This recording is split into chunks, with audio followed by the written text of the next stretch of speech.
So if you can tell me your name and the name of the film. Sure.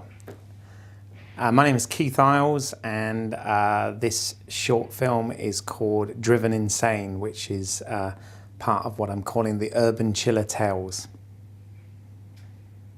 Where did the idea for Driven Insane come from? The idea of the film actually came from a business trip that I was on in my day job, if you like. I'd come back from a meeting up in Scotland and landed at the airport and was walking through the airport and saw the drivers waiting there with the name boards, and I just had this sort of funny idea that what if I actually decided to pretend I was one of these people? And it just got me thinking, and that night I went home and basically wrote the script in kind of one sitting. So it was just an inspiration in that moment that fitted into all the other things that I was doing. What's the story about? Well, the story is about a businessman. It's about mistaken identity, but it's also a sort of cautionary tale about various choices and decisions you make in life and whether they're the right ones and whether you're doing them for the right reasons. So in this particular case, this businessman decides to pretend he is someone else, purely very shallow, based on the fact that it's quite an attractive woman that he has to approach. And he thinks he might be going off to something more fun, and it all goes very wrong for him. So it's really a sort of cautionary tale of be careful what you wish for. What is Urban Chillers? Okay, the Urban Chiller Tales came around in so much as I hadn't made any films since I went to film school, which was in the late 90s. And back when I made films then, I was shooting actually on film. And since I moved back to the UK, I'd focused a lot more on acting and trying to get the acting career going, and worked on a lot of short films, which were becoming frustrating because some of them were very good, but there were other short films that were being made on HDV and other digital technology that I didn't think were having really the love and care put into them. So I got to a point where I decided, well, I'm going to try and make another short film. And I had some people who I was working with that had the kit. And I made a film called Cross Lines, which was actually, it was based on a conversation I had with some friends about infidelity and mobile text messaging going to the wrong person and what would happen there. So I made this short film, which I actually acted in as well. And so I'd written, produced, directed and acted in it. So I tried doing that. And, finished that off. It was coming out at about sort of 15 minutes in length. And then I wanted to make another film, which was a time travel love story film. And I tried to get some funding for that and got turned down from various organisations that offer film funding, and was quite frustrated because I knew I wouldn't be able to make it without a budget. And by this point, the guys that had helped me make Cross Lines had moved on to sort of do their own projects and whatever. And I met up with Tyrone Stewart and Alex Brunning, who I'd actually acted in a film for them some years earlier and knew them. And I was talking to them about, I had some ideas, and Alex had invested in quite a lot of both production and post-production equipment. And he said to me, hey, this is here, anytime you want to use it, feel free, the equipment is yours to use. And Tyrone had sort of worked with a number of people on production, and he said, I'm sure I can pull some crew together to help with this. So that's where it really came from. I had an opportunity to make something, and I decided, well, if I'm going to do something with little money and little resource, I want to try and make something that's obviously set in contemporary England. I want to make a film that's sort of between 5 and 10 minutes in length to try and get it into more festivals and just to try and get it seen more.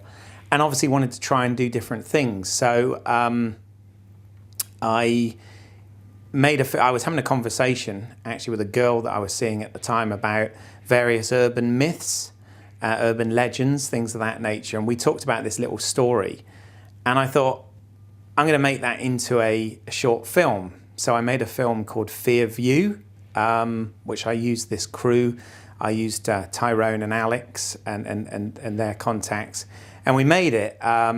We shot it. I wanted to do something that I could shoot literally in a day. This was actually a night shoot as it happened. So we shot it overnight in one go. Maybe not the wisest thing because that was March, at the end of March. So it was a very cold night shoot. But we made it and we put it together, and it was something different to what I'd done with Cross Lines. And around the time that I was doing this, I was also talking to a friend of mine who's a police sergeant. And we were talking about another sort of little urban myth, tale out there, which again, I sort of took that idea, just the nucleus of the idea. And then I came up with another short called The Baby Watcher, which I showed the script to Alex and Ty and those guys around the time we were making Fear View.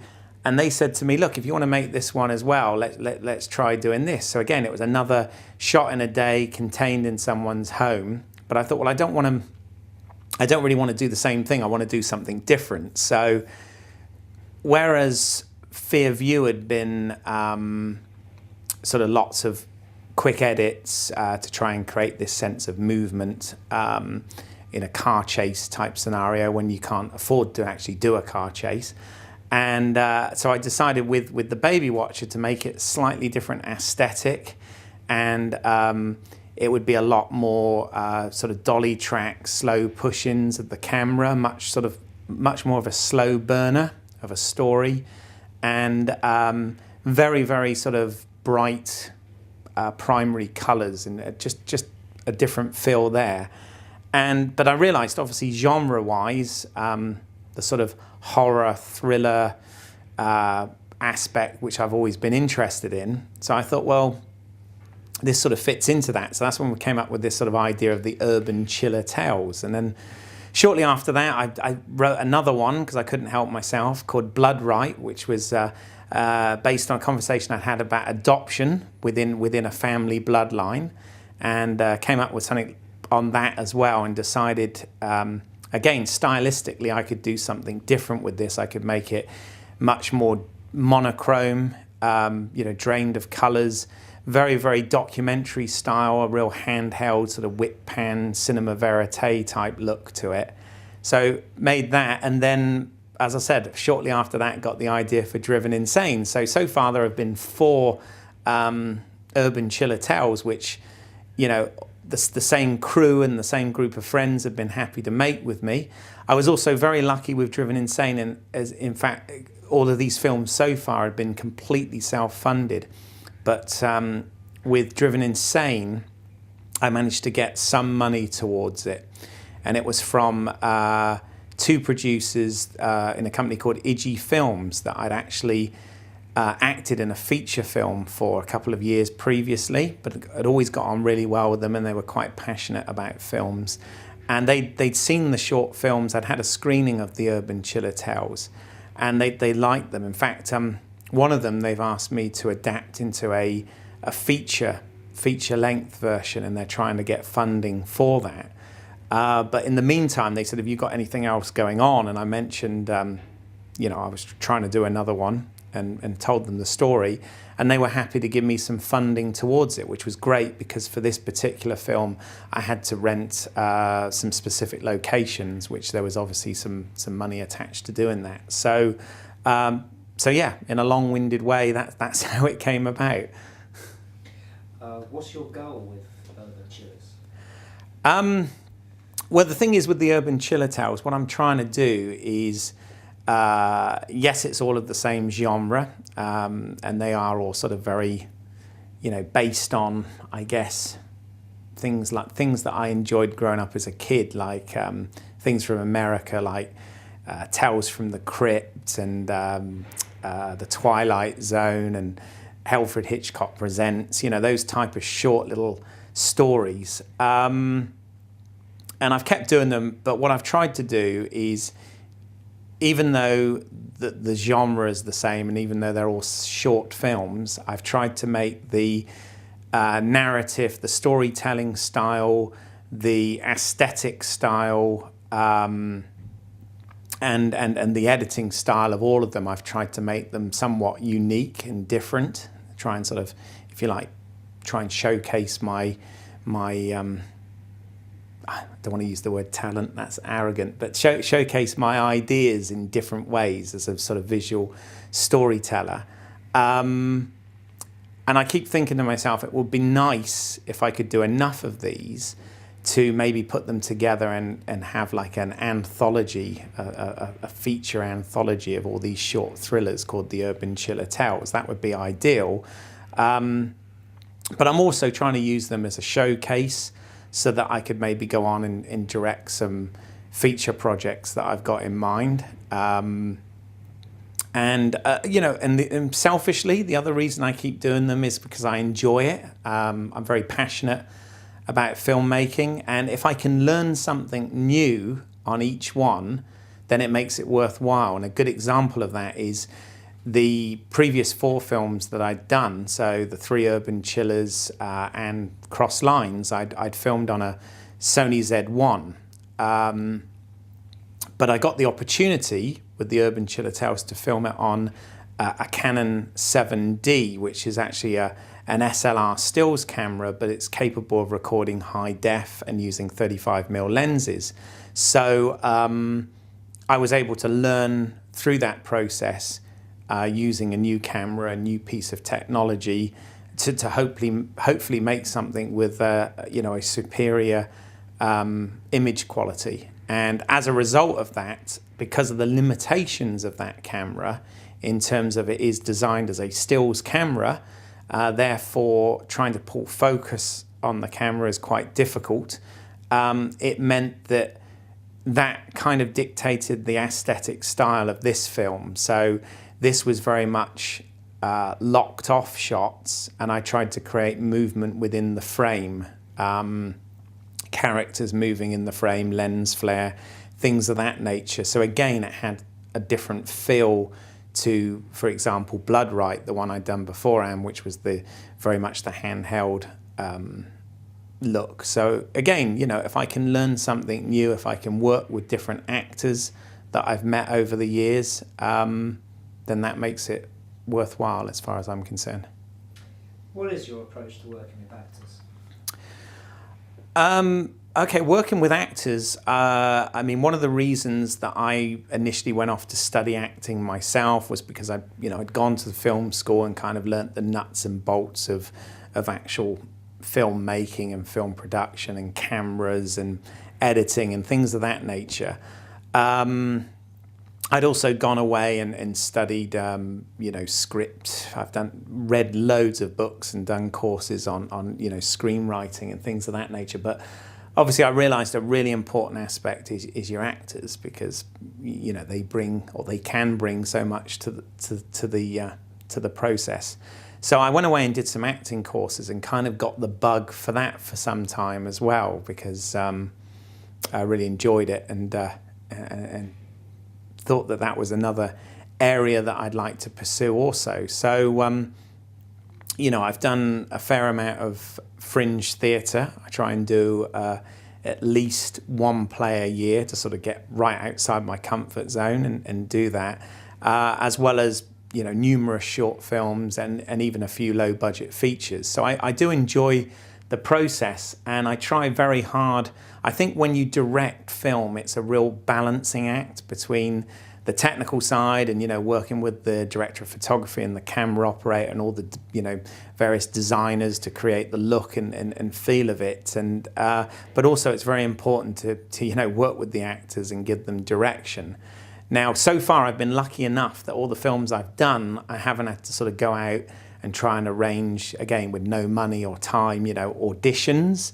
I've met enough actors over the years that if I've already worked with them, I know that they're good actors. I know that they're easy to work with under difficult conditions, because most of it has been, I've met them on very, very low budget productions. And if they're right for the character and they have the right look and I know they're a good enough actor, then why not use them? So what I've tried to do with urban chiller films is not use the same actors more than once. So if I did decide to sort of join them all together, it gives it much more of an ensemble feel. And as I said, for this particular film, the actors were they were a mixture of actors that I'd worked on a course with the previous year, a showcase with the Actors Studio, which we ended up filming at, interestingly enough. And also, I'm lucky enough that my flatmates here in London are all also creative types and are interested in film and writing and acting. So I was also able to use those guys in this piece as well, which was really, a nice thing to be able to do. So I always try and organise some sort of read-through or rehearsal with the actors before in the pre-production part. At the very least, I try and have a meeting with them just to have a chat with them about the characters and what they think, and talk about costume, talk about options and things of that nature, and very much backstory, because obviously being short films, there is no real time to ever set up the characters particularly. So, I do like to sort of work with them and go into that. Often on set, it is quite difficult. I've noticed it's one of the things I'm trying to learn from this, is to make enough time to give adequate direction with the actors, because of course we're always up against time constraints, and there's all the technical and lighting side and everything else to take care of as well. Plus, because these have been short films, I've been kind of doing my own production design on them as well. So yes, but I do like to work with actors because I like acting myself. So I try my utmost to have some prep work with them.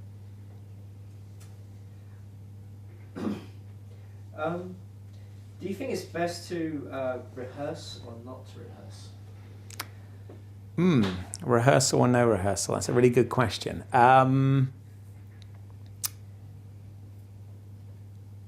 Actually, what I find is particularly the luxury of being able to film on a digital format as opposed to film. When I made my first film, I only had a 5-to-1 shooting ratio, literally. So I had to be quite stringent in terms of what I could and couldn't shoot. And I really try and still apply that process today, even when filming on a digital format, because I do think it makes you think about your shots and your edit and whatever ahead of time. But what I tend to do when I did film, yes, there was a lot of rehearsal with the actors because I couldn't really afford for them to mess it up when we were burning expensive film. But what I tend to do with recording, whether it was on the Z1 or the 7D more recently, is even though I have all my shots planned, I actually tend to film the rehearsal anyway, because what I find is some actors, it's all about knowing the sort of cooking time of the individual. Some of them, right on their first take, can bring something to it and it works straight away. Other people, and I'd say I fall into this category, maybe need 1 or 2 goes before actually getting into the rhythm of it, as it were. So yeah, I don't necessarily rehearse. I think I kind of shoot the master shot first. I usually plan the master and sort of push in as we go. And I just kind of film it and see what we get. I'm also really happy to try other things. So if an actor has got, I pretty much know what I want, but at the same time, I try and be as open as I can if they've got any other ideas about how something should be played. And certainly if we've got time, I'm happy to try that. But yeah, rehearsal, that is a toughie. I think sometimes it is quite important, but sometimes it's nice to be somewhat spontaneous. So I do tend to shoot the rehearsals and just see what we get.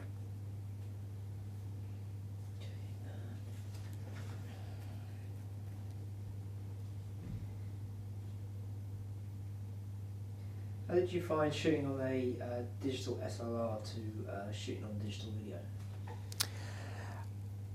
Shooting on a digital SLR as opposed to shooting on a digital video camera, it's weird, because what I actually find is the technology has sort of come full circle in some respects. And what I mean by that is, obviously when you shoot on film, which is what I learnt on, you weren't recording sound at the same time, obviously, so it was very important to have a decent sound recording source, and to make sure you slate the shots properly so that you can sync up in post. Also, you would probably have about no more than 10 minutes on a magazine of film before you'd need to change that out for the next roll, etc. And then when digital video came in, it sort of, some could say, made life a lot more easy, in the fact that you were recording sync sound at the same time. Okay, even if you were going through a mixer or something, but the sound itself was still being recorded directly onto the camera. And you know, obviously a very linear approach. You could put a tape in and have, you know, at the best quality, you know, up to an hour's worth of shooting material before having to change out. Whereas I think now with the digital SLR, because of the way that came around with photographers, journalists, etc., wanting to record short interview bursts, they're obviously able to do it with a full 2K high def chip. And yes, it does record sound on the camera, although that is again one of the limitations. It doesn't have it has an onboard mic that isn't very good. It doesn't have a proper XLR plug-in. So it's okay for recording, you know, an interview at a press conference, or when we're making the film, it's all right. It's a sort of guide track sound to watch the footage back afterwards.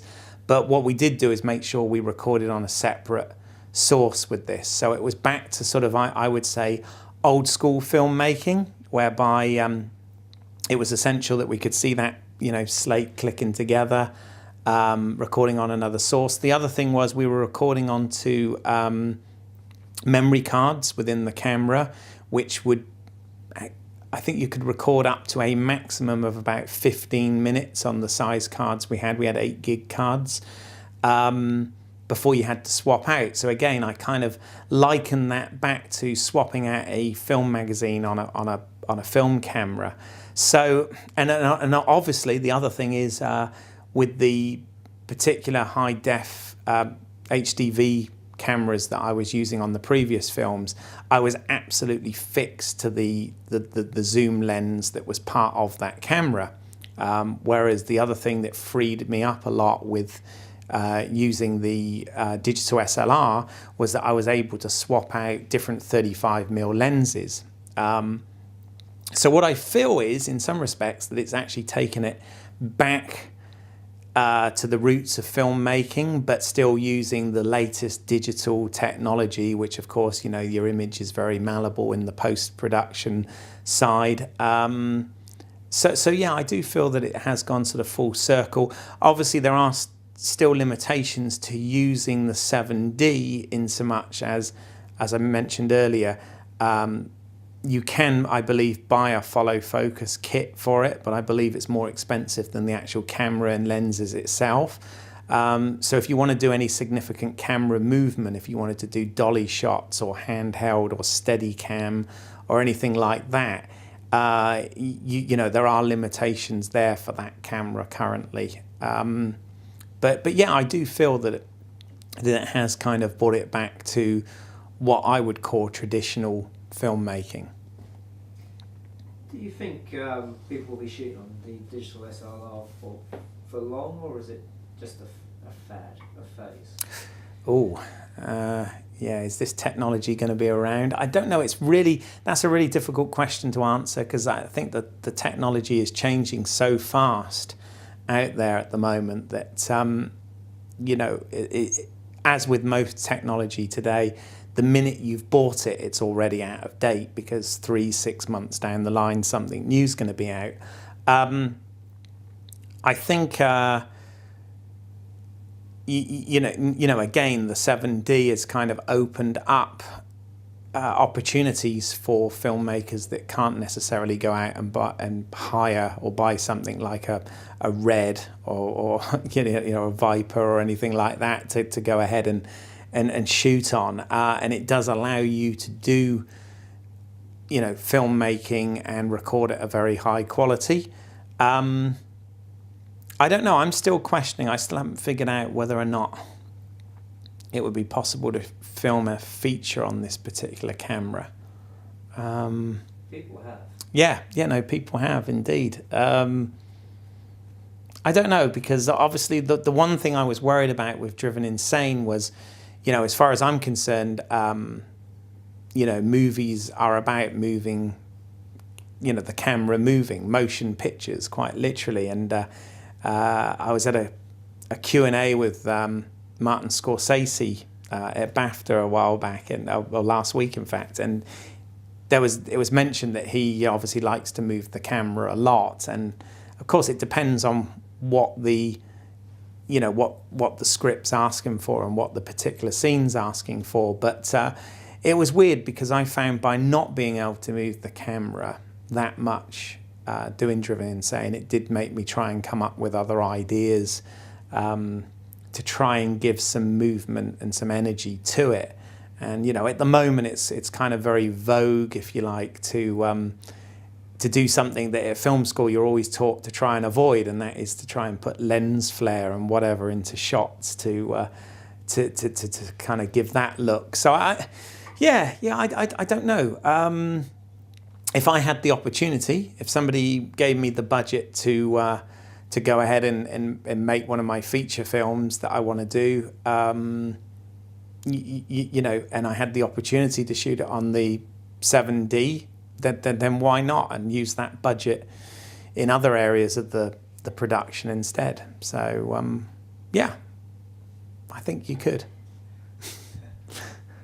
What's your influences? Oh, influences. God, there are so many for so many different reasons.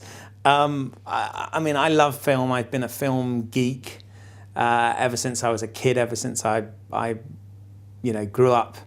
My generation, I kind of grew up in what I call the home video era, which meant, in the early 80s, I was fortunate enough, my parents had a VHS machine, so I was able to rent films that were either sort of B movies that went straight to video, or they were movies from the 60s and 70s that were then being released on video. So I felt quite fortunate to have access to that and grow up doing that. I grew up watching a lot of US episodic television. I've been going to the movies ever since I can remember. I grew up obviously in the Star Wars generation, so there's no doubt about it. When I was beginning to learn what filmmaking was, there was definitely the likes of George Lucas and Steven Spielberg. In fact, I still remember one of the first things that made me interested in filmmaking was actually I saw on television when I was about 8 years old the making of Raiders of the Lost Ark, and I remember videoing it, and I think I actually literally wore the tape out, because I would watch it every single day over and over again, and I was absolutely fascinated to see how they did this and watch to listen to Steven Spielberg talk is always an inspiration. So very much that, but also I've always been interested in terms of genres. I've always liked the thriller genre. I've always, watched Hitchcock movies. I've always been a big fan of Alfred Hitchcock. In more recent years, I like the works of David Fincher and Christopher Nolan and filmmakers like that. I like their attention to detail. Michael Mann, I was always a big fan of as well, with his attention to detail on the work that he does. Obviously, he's one that's very, very much bought into digital technology in more recent years and filming on high def and things of that nature. So yeah, it's always really come from, I guess any filmmakers of my generation would probably quote these. They are the sort of standard staples, I suppose, of filmmakers out there. But I love it, and I continue. It's one of those things that I can never ever stop learning, and I will never catch up with films. And indeed, I'm a big fan of television as well, particularly in recent years. I'll never catch up with everything that's out there. So, I will continue to watch films, watch television, listen to audio commentaries, read books, attend workshops, go to BAFTA Q&As, you name it. I mean, I just love this. I just wish that I could actually work in it as a living rather than what is currently a passion and an expensive hobby, as I tell people. For Urban Chillers, what films or directors did you draw inspiration from? Okay, for the actual Urban Chillers themselves, as I said earlier, I was kind of very inspired by the whole television horror thriller anthology. I've had a few people say that they actually remind them of sort of Tales of the Unexpected or whatever, which I vaguely remember sort of as I was growing up. But certainly things like, Tales from the Crypt and The Outer Limits and those type of, anthology type shows were an inspiration. But in terms of aesthetics that I've tried to use or borrow, if you like, in these films, as I said, I tried various different things. With Fear View, it was very much a case of trying to create some momentum and some speed with use of fast cuts and camera and things of that nature. With Baby Watcher, it was more about primary colours and slow moving cameras and trying to create an eeriness around that. And then it went very documentary style, handheld sort of thing with Blood Right and very drained colours, very much influenced, I guess, by a lot of television that I was watching around that time. Shows like a big fan of Battlestar Galactica and the aesthetic that they used for that show. Lost, various shows. 24. In fact, 24. I definitely I used the split screen boxes for Baby Watcher to try and show. I didn't want to keep using the flashback method of storytelling, so which I'd used in both Cross Lines and Fear View, in fact. So for Baby Watcher, I wanted to show action that was happening at the same time, so I tried to use the sort of split screen format for that one. And as I said, for Blood Right, I went very documentary, very drained colours, because it was kind of that one wasn't filmed at night where the others were, so I wanted to film it in the day, but I wanted to really drain the colours and make it very dark in terms of like the subject matter was. This is all talking just aesthetically here. And then I wanted a very stylish, polished look to Driven Insane.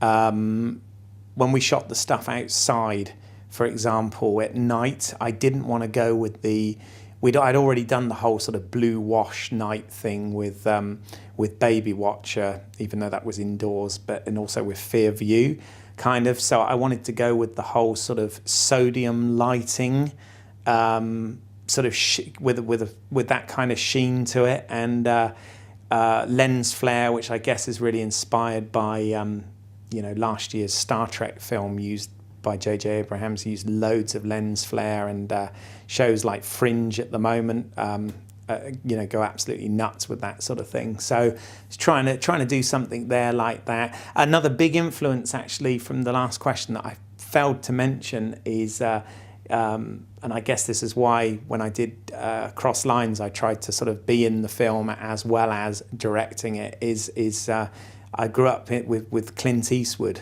being a huge influence of mine. I liked obviously the genres of the action movies that he did sort of through the 70s and 80s, and obviously in more recent times I think he's become even more inspiring as a filmmaker with some of the dramas that he's moved into.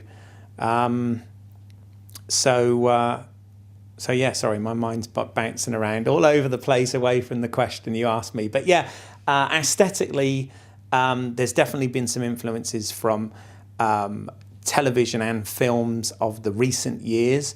In terms of story-wise and narrative-wise, if you like, I've been very impressed with Christopher Nolan's work in terms of thrillers, and particularly his first film, which was called The Following, which was before he got Memento.